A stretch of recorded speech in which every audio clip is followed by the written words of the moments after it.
আপনারা মনে করছেন যে একজন আল্লাহওয়ালা দিনদার মানুষ, ভিক্ষুক দিনদার মানুষ হচ্ছে কি তিনি একেবারে দুনিয়ার মধ্যে তার কোনো মানে দুনিয়ার সাথে তার কোনো সংস্পর্শ নাই। আমরা মনে করি জোহদ মানে যে লোকটা খুবই আল্লাহওয়ালা, মানে তার দুনিয়ার প্রতি কোনো ভালোবাসা নেই। এ লোক আল্লাহওয়ালা না, কেবল স্যার আল্লাহওয়ালা, আল্লাহরই বুঝে নেই, মানে আল্লাহর দিনই বুঝে নেই। আল্লাহ দিন বুঝে মানে হচ্ছে আল্লাহ রাসূল সাল্লাল্লাহু আলাইহি ওয়াসাল্লামের চেয়ে স্মার্ট কে ছিল, স্মার্ট ম্যান মানে স্মার্ট প্রফেট, এর চেয়ে স্মার্ট কেউ ছিল না। রাসূল সাল্লাল্লাহু তিনি সম্পদের কি মালিক ছিলেন না? অবশ্যই ছিলেন সম্পদের মালিক। আপনি খাদিজাতুল কুবরা রাদিয়াল্লাহু তাআলা আনহা, তিনি যখন রাসূল সাল্লাল্লাহু আলাইহি ওয়াসাল্লামকে বিয়ে করেন, খাদিজাতুল কুবরা তো মিলিয়ন অফ তার টাকা ছিল, টাকা কই? এগুলো সব তিনি রাসূল সাল্লাল্লাহু আলাইহি ওয়াসাল্লামকে দিয়ে দিয়েছেন। তিনি কি কাজে খরচ করেছেন that is a different issue, কিন্তু তিনি ফকির ছিলেন না, গরিব ছিলেন না, সেটা তিনি ছিলেন না, তার সম্পদ ছিল। জিবরিল এসে বললেন আমি এই উহুদ পাহাড়কে আপনার জন্য স্বর্ণে রূপান্তরিত করে দিই। তিনি বলছেন না, দরকার নাই, না দরকার নাই। রাসূলুল্লাহ সাল্লাল্লাহু আলাইহি ওয়াসাল্লাম, আপনি মুসলিমদের যদি উম্মার দিকে যদি তাকান, 10 জন যারা আশারে মুবাশশারা মানে জান্নাতের সুসংবাদ প্রাপ্ত সাহাবী 10 জন, এর মধ্যে 9 জনই ছিল ব্যবসায়ী। কয়জন ছিল ব্যবসায়ী? 9 জনই ছিল ব্যবসায়ী। এই উম্মার সবচেয়ে বড় ব্যক্তির নাম কি বলেন তো? রাসূল সাল্লাল্লাহু আলাইহি ওয়াসাল্লামের পরে আবু বকর রাদিয়াল্লাহু তাআলা কত বড় ব্যবসায়ী ছিলেন, কি পরিমাণ কৃতদাসকে মুক্ত করে দিয়েছেন তিনি তার টাকা দিয়ে কিনে। এই উম্মার 2 নম্বর ব্যক্তি হচ্ছেন ওমর রাদিয়াল্লাহু তাআলা, ব্যবসায়ী ছিলেন। এই উম্মার 3য় সবচেয়ে বড় ব্যক্তির নাম কি?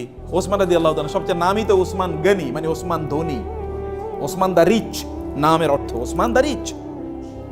এইরকম মানুষে তিনি তারা ছিলেন। এবং এদের দিন প্রচারের ক্ষেত্রে 3 জন ব্যক্তির অবদান যদি সবচেয়ে বেশি হয়, একজন হচ্ছে খাদিজাতুল কুবরা রাদিয়াল্লাহু তাআলা, কারণ তার সম্পদ সব দিন প্রচারের জন্য কাজে লেগেছে। আরেকজন আবু বকর রাদিয়াল্লাহু তাআলা, দিন প্রচারে তার সম্পদ সবচেয়ে বেশি কাজে লেগেছে। আরেকজন ওসমান রাদিয়াল্লাহু, দিন প্রচারে তার সম্পদ সবচেয়ে বেশি কাজে লেগেছে। আরেকজন ব্যক্তির নাম বলতে হবে, তার নাম হচ্ছে আব্দুর রহমান ইবনে আউফ রাদিয়াল্লাহু তাআলা, সবচেয়ে বড় ধনী মদিনার। মক্কা থেকে গিয়েছেন কিন্তু ব্যবসায়ী, মদিনায় গিয়েছেন কিছুই তার নাই। একজন এর সাথে তার বন্ধুত্ব করে দেওয়া হয়েছে, তিনি তাকে গিয়ে বললেন যে তোমার সাথে আমার বন্ধুত্ব, তো আমার ঘরের অর্ধেক তোমার দিয়ে দিই, এবং আমার যে মানে একটা ফ্যাক্টরি আছে এখান থেকে অর্ধেক দিয়ে দিই, বা আমার একটু এগ্রিকালচারাল ল্যান্ড আছে তোমাকে অর্ধেক দিয়ে দিই, বাকি অর্ধেক আমি চাষাবাদ করব। বলে না, তোমার ঘরও আমার দরকার নাই, তোমার ল্যান্ডও আমার দরকার, তুমি একটু বাজার আমার দেখা দাও, বাজার কোন দিকে? তারা নিয়ে গেলেন বাজারে। বাজারে যাওয়ার পরে তিনি অন ক্রেডিট জিনিসটা নিলেন। অন ক্রেডিট মানে ওই যে লোকেরা তো দোকান বসে তারা বিক্রি করতে, তিনি বলছেন ভাই তোমার জিনিসগুলো আমারে দাও, আমি বেচে তোমার টাকা দিয়ে, কত করে দিতে হবে বলো? বলে এত এত করে। এবার তিনি এগুলো নিয়ে আসলেন, ফেরি করে বেচতেছেন, ওই বাজারে তিনি বিক্রি করছেন। বাজারে ফেরি করে বিক্রি করে উনি এক জায়গায় বসে থাকতো, উনি ফেরি করে বিক্রি করতেছেন, আপনি ওইখানে দোকানে গিয়ে এটা পাওয়ার আগে আপনি ওই রাস্তায় পেয়ে গেছেন, তখন আপনি তার কাছ থেকে কিনে নিলেন। নিচে হচ্ছে 10 টাকার জিনিস, বেচতে হচ্ছে 20 টাকা, আর কয় টাকা লাভ হয়েছে তার? 10 টাকা। এই যে পুঁজি তৈরি হয়ে গেল। এরপরে মদিনা তিনি 1 নম্বর ব্যক্তিতে পরিণত, 1 নম্বর ধনী তিনি। অথচ শুরু করছেন কি দিয়ে? জিরো দিয়ে, আইডিয়া তিনি ব্যবসা করেছেন, এবং তিনি জান্নাতের সুসংবাদ প্রাপ্ত সাহাবী। মানে আপনি যদি মনে করেন টাকা পয়সা না থাকা মানে হচ্ছে আমি অনেক বড় আল্লাহওয়ালা, ফকির মানে আল্লাহওয়ালা, মিসকিন মানে হচ্ছে আল্লাহওয়ালা, নো। কাদাল ফাকরু ইয়াকুনা কুফরান, দারিদ্র মানুষকে কাফের বানিয়ে দেয়। টাকা কম থাকলে মানুষের মধ্যে কি ঢুকে? কুফরি ঢুকে। বাংলাদেশের প্রেক্ষাপটে আপনি দেখবেন সবচেয়ে বেশি নামাজি কি রিক্সাওয়ালার আর কাজের বুয়ারা, আর যারা ইয়েতে থাকে ওই যে বস্তি থাকে তারা সবচেয়ে বড় আল্লাহওয়ালা। আপনার কথা বুঝেন না মনে হয় আমার, কিন্তু কোনো আওয়াজই তো নেই আপনাদের, ঘটনা কি? সব ক্লান্ত হয়ে গেছেন নাকি? তো সবচেয়ে বড় আল্লাহওয়ালা কি এরা? আপনি তাদেরকে মসজিদে কোথাও খুঁজে পাবেন? একজন মসজিদে খুঁজে পাবেন না। দেখবেন এরা মসজিদে নাই, এরা দিনও বোঝে না, ইসলাম বোঝে না, কিচ্ছু বোঝে না। তার মানে দারিদ্র মানুষকে কাফের বানিয়ে দেয়। দারিদ্রের কারণে সে ইসলাম বুঝতেই পারে না। দারিদ্র থাকলে মানুষ আল্লাহর ইবাদত করতে পারে না। সে কারণে দারিদ্রের সাথে ফাইট করতে হবে আপনাকে। আলী রাদিয়াল্লাহু বলেছেন, দারিদ্র যদি কোনো মানুষের নাম হইতো তাহলে ওই লোকের আমি জবাই করে ফেলতাম। দারিদ্র যদি কোনো মানুষের নাম, তো পভার্টি যদি কোনো মানুষের নাম, তাহলে আমি ওর হত্যা করে ফেলতাম, যে ওর বাঁচে থাকা উচিত না, কারণ ও থাকলেই মানুষ কষ্ট পাবে, অথবা এই কারণে আমি তাকে হত্যা করে ফেলতাম। লাউ কানাল ফাকরু রাজুলান লাকাতালতুহু, যদি দারিদ্র কোনো ব্যক্তির নাম হতো তাহলে ওই লোকের দায়কে আমি হত্যা করে ফেলতাম। দারিদ্র এটা ইসলাম কোনোদিন এটাকে সেলিব্রেট করে না, যে ঠিক আছে তুমি দরিদ্র এবারে তোমার আমি সালাম দেবো, নো। কেন তুমি দরিদ্র হলা? ওমর রাদিয়াল্লাহু তাআলার কাছে কোনো লোক গেলে তিনি তাকে বলতেন তুমি করো কি? বলে কোনো কাম করি না। বলে যাও আমার কাছ থেকে সরো, যে দুনিয়ার কামও করেন আখেরাতেও কাজ করে, অথর্ব স্টুপিড, এই স্টুপিড যেন আমার সামনে না আসে। কাজ করতে হবে। আল্লাহ সুবহানাহু ওয়া তাআলা এই দুনিয়া নিয়ন্ত্রণ করার জন্য আপনাকে পাঠাইছেন, দুনিয়ার মালিক হওয়ার জন্য আপনাকে পাঠিয়েছেন। এখন আপনি দুনিয়ার মালিক হবেন না, আপনি দুনিয়ার স্লেভ হবেন। কেমন কথা? আপনি দুনিয়ার দাস না, দুনিয়ার দাস না, আপনি দুনিয়ার প্রভু, মানে আপনি দুনিয়ার লর্ড, আপনি দুনিয়ার কি মালিক। দুনিয়া আপনি নিয়ন্ত্রণ করবেন, আপনাকে মালিক হিসেবে আল্লাহ তাআলা দুনিয়া পাঠিয়েছেন। তাহলে দুনিয়ার মালিক হওয়ার জন্য করণীয় কি? দুনিয়ার মালিক হওয়ার জন্য করণীয় হচ্ছে আপনাকে টাকা সম্পদ ইনকাম করতে হবে। আমরা চলেন এবার ব্যাংক ডাকাতি করি নাকি? কারণ অনেকে তো ব্যাংক ডাকাতি করে তো টাকা পয়সার মালিক হয়েছে নাকি? করে নাই? আপনাকে সম্পদের মালিক হওয়ার জন্য আপনাকে করতে হবে হলো হালাল উপায়ে আপনাকে সম্পদের মালিক হওয়া লাগবে। আপনি যদি হালাল উপায়ে সম্পদের মালিক হন তাইলে এটা আপনার ঈমানটাকে বাড়াবে, আপনার দিনদারি বাড়াবে, দিনদারি কমাবে না। তাহলে সম্পদের মালিক আমি কেন হব? একটা প্রশ্ন। আপনি তো সম্পদের মালিক হওয়ার অনেক পথ আছে, আপনি করবেনই, কিন্তু সম্পদের মালিক কেন হবেন? আপনি সম্পদের মালিক হওয়ার আপনার এক নাম্বার কারণ হলো আপনি সম্পদের মালিক হলে আপনি দিনই কাজ ভালো করে করতে পারবেন, আপনি ইবাদত ভালো করে করতে পারবেন। আপনার জামা কাপড়গুলো সুন্দর, একটু মসজিদে গেলে ভালো লাগবে, গন্ধ গায়ে থেকে গন্ধ বাইর হবে না। সুন্দর একটু জামা পরে আপনি সেন্ট পারফিউম ব্যবহার করে আপনি যাবেন, তাহলে আপনার একটু মনটা ফুরফুরা লাগবে। আপনি নিজের আপনার পরিবারকে বাসায় গেলে আপনার ওয়াইফ বলবে না তুমি কি আজকে মাছ নিয়ে আসছো, নিয়ে আসো না, যাও দরজায়, আজকে দরজায় খোলা হবে না। বাজার থেকে আজকে মাংস নিয়ে আসার কথা ছিল, পোলাপাইন কান্নাকাটি করতেছে, পোলাপাইনের পড়াইতে পারতেছে না, ওদের এটা নাই সেটা নাই, সারাদিন আপনার এগুলি শোনা লাগে। এই কারণে আপনি মনে করেন বাসায় যাবো না, বসে বসে সিনেমা দেখি বাইরে, নাকি অথবা বন্ধুদের সাথে আড্ডা দিই। এখন আপনি আড্ডা দেন, বাচ্চারাও আড্ডা দেয়, স্ত্রীও আড্ডা দেয়, আপনিও আড্ডা দেন, পুরো একটা জাহান্নাম হয়ে গেল। আপনার যদি সম্পদ থাকে, টাকা পয়সা থাকে, তাহলে আপনি ফুরফুরা মেজাজে বাসায় গেলেন, যা যা লাগে সব নিয়ে গেলেন, বাসার লোকেরও খুশি, আপনিও খুশি। এবার আপনার ইবাদত করেন, আপনার দিনদারি করেন, কোনো সমস্যা নেই। এটা এক নম্বর জিনিস। দুই নম্বর জিনিস হলো দিনদারি। যে সকল প্রতিষ্ঠানগুলিতে দিনদারি হয় ওই সকল প্রতিষ্ঠান নির্মাণ করবে কারা? কাফেররা না মুশরিকরা? হ্যাঁ, যেই প্রতিষ্ঠানে দিনদারি লাগবে, যেমন ধরুন মসজিদ নির্মাণ করবে কে? তো মুসলমানের টাকা না থাকলে মসজিদ নির্মাণ করবে কি দিয়ে? আচ্ছা, মাদ্রাসা নির্মাণ করবে কি দিয়ে করবে? কে করবে? তো মুসলমানের টাকা না থাকলে কোথায় করবে? আপনি আল্লাহ সুবহানাহু ওয়া তাআলা আমাদেরকে বলেছেন নামাজ আদায় করার জন্য, কিন্তু তার সাথে আরেকটা জিনিস করতে বলছেন, সেটা কি বলেন তো? নামাজ আদায়, নামাজ পড়ো, যাকাত নাও, নামাজ পড়ো, যাকাত নাও, নামাজ পড়ো। আমি তো কিছু জাকাত নাও, আপনারা বুঝতেই পারেন নাই। নামাজ পড়ো, যাকাত নাও আল্লাহ বলেছেন নাকি? না বলছেন কি নামাজ পড়ো? আপনি কি ভিক্ষা করে যাকাত দেবেন নাকি? তাহলে আপনাকে টাকা উপার্জন করে নামাজ যেরকম ফরজ, যাকাত দেও কি? কারণ আপনি বলবেন আমি নামাজ পড়ি, সুবহানাল্লাহ, আলহামদুলিল্লাহ, আমি অনেক ভালো আছি, তো যাকাত কে দেবে? নামাজও তো পড়তে হবে, যাকাতও তো দিতে হবে। তো যাকাত দিতে হলে কি হতে হবে? সম্পদের মালিক হওয়া লাগবে, নাহলে আপনি যাকাত দেবেন কোত্থেকে? যাকাত কি ইবাদত না? যাকাত কি ফরজ ইবাদত না? যাকাত দিলে কি আপনার সওয়াব বাড়ে না? যাকাত দিলে কি আল্লাহর কাছে সম্মান বাড়ে না? তো আপনি কেবল জান্নাতে চলে যাবেন নামাজ পড়ে, যাকাত না দিয়ে আপনি জান্নাতুল ফেরদৌসের মালিক হয়ে যাবেন? নো, যাকাত দেওয়ার মালিক হওয়া লাগবে। তো যাকাত দেওয়ার মালিক হতে হলে কি লাগবে? টাকা ইনকাম করতে হবে, সম্পদ ইনকাম করতে হবে। সম্পদ ইনকাম না করলে আপনি কেমনে করবেন? এখন আমরা সম্পদ ইনকাম করতে পারছি না, আমরা এখন হয়ে গেছি কি জানেন? আমরা কেবল এখন হচ্ছে কনজিউমার হচ্ছে আমরা ভোক্তা। যেমন দেখবেন আপনি, ওরা ইহুদিরা জিনিস বানাবে আপনি কিনবেন, খ্রিস্টানরা জিনিস বানাবে আপনি কিনবেন, আর আপনি খাইবেন, বলবেন আলহামদুলিল্লাহ, তৃপ্তির ঢুকল, আলহামদুলিল্লাহ, সুবহানাল্লাহ, আল্লাহ খ্রিস্টানদেরকে আমাদের সেবক বানাইছে। বুঝছেন এরকম কিনা? আপনি বলছেন খ্রিস্টানরা সেবক বানাইছে, আল্লাহ তাআলা খ্রিস্টানদেরকে ইহুদিদেরকে আপনাদের সেবক বানাইছে, ওরা জিনিস বানায় আর আপনি খান বৈশা বৈশা, আর আপনি বুঝেনই না যে আপনি সব ওদেরকে দিয়ে দেন, আপনি ওদের দাসে পরিণত হয়ে গেছেন, আপনি ওদের কৃতদাসে পরিণত হয়ে গেছেন। আপনি বলেন যে আপনি অনেক ভালো আছেন, কিন্তু আপনাকে যদি বলা হয় আপনি কি আমেরিকা যাবেন, বলে ভাই প্রয়োজনে সেজদা দিব তারপর আমেরিকা যাবো। এই পৃথিবীর মানুষের সবচেয়ে স্বপ্নের জায়গা কোনটা? ইউরোপ, আমেরিকা না? দেখেন না বাংলাদেশের লোকেরা, তারা হারাম কি হালাল কি কোনো কিছু বাঁচে না, তারা ইউরোপে যাবেই। ওইখানে গিয়ে ইসলাম পালন করতে পারবে কি পারবে না, কোনোটাই না। আচ্ছা, এই পৃথিবীতে সবচেয়ে বড় রিফিউজি থাকে কোন সকল দেশে? ইউরোপ, আমেরিকাতে সবচেয়ে বড় রিফিউজি, সবচেয়ে বেশি অ্যাসাইলাম মানুষ যায় কোথায় থাকার জন্য? ওইখানে। ওয়াও, এটাই তো দেখি জান্নাত। তো এই জান্নাত বানানোর কথা ছিল আপনাদের। ওরা পণ্য বানায় আর আপনাদের কাছে বেচে, আর আপনাদের জাহাজ ভরে আপনাদের টাকাগুলো নিয়ে যায়, আর আমরা মনে করি যে আমরা কি ভালো একজন কনজিউমার। পণ্য তো আপনাদের বানাতে হবে, বানায় আপনাদের বেচতে হবে। আপনাদের পূর্বপুরুষের দিকে তাকান, আপনারা সিনবাদের কথা শুনেছেন না? আচ্ছা, সিনবাদরা করছে কি? সেই আরবের লোকেরা যদি মনে করতো যে আমরা আরব দেশে থাইকাই আমরা কি কেবল দিন প্রচার করবো, তাহলে কি আমরা মুসলমান হইতাম? আচ্ছা, আরব দেশের লোকেরা এখানে আসছে কিভাবে? ওরা তো পণ্য বিক্রি করার জন্য এসছে, বিজনেসম্যানরা এখানে এসছে। কোন দিক দিয়ে এসছে? তারা এসে হলো ওই যে আরব সাগর থেকে ইন্ডিয়ান ওশিয়ান মানে ভারত মহাসাগর হয়ে বে অফ বেঙ্গল, এই বঙ্গোপসাগরে আসছে। এরপরে ওই যে চিটগং শব্দটাই তো সাতি গাং। গাং মানে কি? গাং মানে নদী, আর সাতিউন মানে আরবি শব্দটা।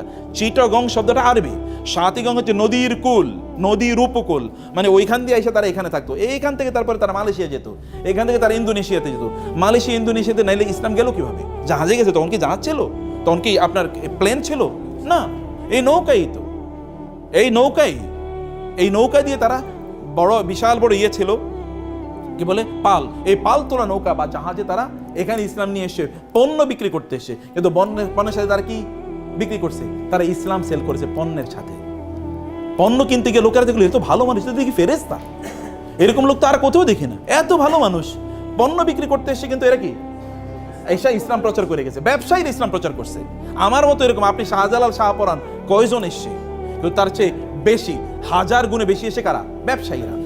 আপনি বলেন তো, আপনার এলাকায় দুজন দোকানদার আছে, একজন দোকানদার গেলেই আপনাকে জিজ্ঞেস করে, ভাই আসসালামু আলাইকুম, কেমন আছেন, বাসা সবাই ভালো আছে, আপনার কোনো সমস্যা নাই তো? ভাই কোনো সমস্যা থাকলে আমাকে বললেন, এবং সবচেয়ে ভালো পণ্যটা দেয়। আরেকটা লোক আছে খিটখিটে, প্রচন্ড খিটখিটে, গেলেই আপনার সাথে রাগ করে কথাবার্তা কয়, এবং আপনি 3 বার কথা বলে একবার শুনে, আপনি কার কাছে যাবেন? যে সালাম দেয়, কথাবার্তা শুনে, এই লোকটা তো ভালো, তার সাথে গল্প করবেন, তার মতো হতে চাইবেন, বলে আপনার সন্তান বললেন ওই লোকটার মতো, দেখো না কত সুন্দর করে কথাবার্তা বলে। এই মুসলমানরা তো সেই কাজটাই করছে, জিনিস বেচছে, কিন্তু লোকেরা দেখলো আরে এরা তো দেখি আমাদেরই লোক, এই আপনার বিপদ, তাড়াতাড়ি তাকে হসপিটালে নিয়ে গেছে। আপনার ওয়াইফের সমস্যা, তাড়াতাড়ি তোর ওয়াইফের পাঠিয়ে যায়, দেখা তো তার বাচ্চা হবে, একটু তুমি তাকে হেল্প করো তো। মানুষ যেগুলো, এরাই তো সবচেয়ে ভালো মানুষ। এবং এরা তখন কি, এদের বলো আপনারা আসলে কোন ধর্ম পালন করেন? বলে আমরা এই ধর্ম পালন করি। ঠিক আছে, আপনাদের ধর্ম আমরাও পালন করা শুরু করে দিলাম। এরা এইভাবে মুসলমান হয়ে গেছে, বুঝতে পেরেছেন? অথবা আমাদেরকে মৌলিকভাবে ব্যবসায়ীদের কাজ হচ্ছে, ব্যবসায়ীরা তারা সম্পদ উপার্জন করবে, একদিকে তারা নিজেরা ভালো থাকার জন্য, এবং 2 নম্বর তারা কি করবে, এই সম্পদের মাধ্যমে তারা কি করবে, সম্পদের মাধ্যমে তারা দিন প্রতিষ্ঠার কাজে তারা ব্যয় করবে। এটা কেবলমাত্র ক্যাপিটালিস্টিকদের মতো না, যারা কেবল টাকা উপার্জন করা, এটা এক ধরনের গ্রিডে তাদের পরিণত হয়েছে। গ্রিড মানে হচ্ছে এক ধরনের লোভ, শুধু লোভের কারণে। আপনি কেন সারাদিন কাজ করেন? লোভের কারণে। আপনার কত লাগবে আপনি জানেন? নিউ নেভেন নো, আপনি জানেন না কেন আপনার টাকা লাগবে, এটা কি কারণে আপনি ইনকাম করছেন তাও আপনি জানেন না। আপনাকে জানতে হবে কেন ইনকাম করছেন, আপনাকে বুঝতে হবে কেন ইনকাম করছেন। আপনি 2 কারণে করছেন, একটা হচ্ছে আপনি নিজে ভালো থাকুন, আর হলো আপনার কি সমাজ ভালো থাকুন। আপনার অনেক টাকা পয়সা, আপনার ব্যাংকে টাকা পড়ে আছে, আপনার আত্মীয়স্বজন তারা না খেয়ে মারা যাচ্ছে, আপনি এই টাকা দিয়ে করবেন কি? এটা আপনাকে দুনিয়াও বাঁচাতে পারবে না, আখিরাতও বাঁচাতে পারবে না। আপনার প্রচুর পরিমাণ টাকা আছে, কিন্তু আপনি দিনই কোনো কাজেই অংশগ্রহণ করলেন না, তাহলে আপনি টাকা দিয়ে করবেন কি? আপনি দেখেন এই পৃথিবীতে কারুন অথবা এরকম, আচ্ছা গত 100 বছর আগে বাংলাদেশের সবচেয়ে ধনী মানুষ কারা ছিল? 10 জনের নাম বলতে পারবেন কেউ? একজনের নাম বলতে পারবেন না। কিন্তু 100 বছর না, 500 বছর আগে পৃথিবীতে সবচেয়ে বড় আলেম কারা ছিল? তাদের নাম কি আমরা জানি কিনা? সবার নাম জানি। ইমাম আবু হানিফা নাম জানি, ইমাম শাফির নাম জানি, ইমাম মালিকের নাম জানি, ইমাম আহমদ বিন হাম্বল, ইমাম বুখারী, এদের প্রত্যেকের নাম জানি। এরা কিন্তু আবার ব্যবসায়ী ছিল। অতএব দেখেন তারা যে কথা, ইমাম আবু হানিফা তো ওই যুগের সবচেয়ে বড় ব্যবসায়ী। আপনি কিন্তু তার ব্যবসার কথা জানেন না, কিন্তু জানেন কি তার দিন এর কথা জানেন, জ্ঞান অর্জন করেছেন, মানুষের কাজ করেছেন। আপনি এরকম কেন হবেন না? আপনি এরকম হতে হবে। আপনি অলস থাকবেন না, আপনার প্রত্যেকটা সেকেন্ড ম্যাটার করে, প্রত্যেকটা মুহূর্তে আপনি দৌড়ান। লাফি আমালি দুনিয়া ওয়ালাফি আমালির আখিরা, এটা হবেন না। হয় দুনিয়ার কাজ করেন অথবা আখিরাতের কাজ করেন, দুটো করবেন। দুনিয়ার কাজও করবেন, আখিরাতের কাজও করবেন না, অথবা কেবল দুনিয়া করবেন আখিরাত করবেন না, অথবা কেবল আখিরাত করবেন আর দুনিয়া করবেন না। এটা না, ইসলাম বৈরাগীর ধর্ম না। ইসলাম বৈরাগীর ধর্ম না যে আপনার তবলা নিয়ে ঘুরবেন আর গান গাইবেন, আর হিন্দুদের মতো করে, ওদের ওই যে ইয়েদের মতো করে, অথবা বৌদ্ধদের ভিক্ষুদের অথবা খ্রিস্টানদের ফাদারদের মতো করে বিয়ে শাদী নাই, টাকা পয়সা ইনকাম করা যাবে না, এগুলো না। নো, আপনি সব কিছু করবেন ওমর রাদিয়াল্লাহু তাআলার মতো। আপনি আধা পৃথিবীর, অর্ধ পৃথিবীর শাসক। কিসের ডোনাল্ড ট্রাম্প, আর কিসের আপনার ওই যে বাইডেন, অথবা কিসের বারাক ওবামা, কিসের বিল ক্লিন্টন? ওইরকম 1 কোটি বিল ক্লিন্টন আনলে একটা ওমরের পায়ের কাছেও কি একটা নখের সমান না, এত ক্ষমতা ওমর রাদিয়াল্লাহু তাআলা আনহু, এত পাওয়ারফুল, আধা পৃথিবী শাসন করে। তারপর রাতের বেলা কি নামাজে তাহাজ্জুদের মধ্যে দাঁড়ায় কাঁদেন, আল্লাহ তুমি কি আমাকে ক্ষমা করে দিয়েছো নাকি ক্ষমা করো নাই? এবং বলেন, আল্লাহ ফোরাত নদীর তীরে যদি কোনো কুকুর না খেয়ে মারা যায়, তাহলে তো আমাকে তুমি জিজ্ঞেস করবা। এবং এই কারণে লোকদেরকে বলেন, খবরদার কোনো কুকুরও যেন না খেয়ে না থাকে, কোনো কুকুরের খাবারও যেন এরকম না হয় তাকে প্রোভাইড করা না, তাও অবশ্য প্রোভাইড করতে হবে, তা নিশ্চিত করতে হবে। রাস্তা মসৃণ করতে হবে, সে ফোরাত নদীর তীর অর্থাৎ ইরাকে 1000 মাইল দূরে, সেখানে রাস্তা যেন মসৃণ হয়। আপনাকে এরকম মানুষে পরিণত হবে। যুদ্ধ করবেন কি দিয়ে? আপনি টাকা দিয়ে তো যুদ্ধ করতে হবে। আপনি ধরুন ইসলাম প্রচার করবেন, এখন আপনি ইসলাম প্রচার করার জন্য আপনি একটা মাহফিল করবেন, টাকা লাগবে না? এবার ভিক্ষা করবেন? আমরা মুসলমানদেরকে একটা ভিক্ষুকের জাতি বানাইছি। মসজিদ বানাবো, একটা রাস্তায় একটা থালা নিয়ে বসে থাকলো, ভাই আল্লাহর রাস্তায় কিছু দেন না, মানে মইরা গেলে কি করবেন, এরকম ভিক্ষার জাতি তো আমরা ছিলাম না। আপনি একা এরকম টাকা পয়সার মালিক হন যে আমি মসজিদ টাকা বানিয়ে দেবো, আমি মাদ্রাসা টাকা বানাবো, আমি এরকম 50 জন লোককে আমি পড়াবো, আমি এরকম 10 জন আলেম বানাবো, এরকম টাকা পয়সার মালিক হওয়া লাগবে। তাহলে আপনার দুনিয়ার জন্য ইনকাম হলো, আখিরাতের জন্য আপনি গর্ব করে চলতে পারবেন, আপনি মর্যাদার মতো করে চলতে পারবেন। অন্য লোকেরা আপনাদের দেশে থাকবে, যা আমরা বাংলাদেশে গিয়ে থাকবো, কারণ ওইখানকার লোকেরা ভালো, কারণ ওইখানে ব্যবসার প্রফিট আছে। তখন আপনি আমেরিকা গিয়ে পালিয়ে থাকবেন না, অথবা দিল্লিতে বলবেন না যে ওইখানে গিয়ে থাকি, ওইটা আমার বাপদাদার বাড়ি, পালিয়ে ওইখানে চলে যায়। এটা আপনি তখন মনে করবেন, আপনি মনে করেন না আমার বাপদাদার বাড়ি এটা, আমি এখানেই থাকবো, আমি এগুলোকে নিয়ন্ত্রণ করবো। You will have to do it. আপনার নিজকে সম্পদের মালিক হওয়া লাগবে, আপনার নিজকে ব্যবসায়ীতে পরিণত করতে হবে, এবং আপনি সম্পদের মালিক হবেন এই দুটো পারপাসকে সামনে রেখে।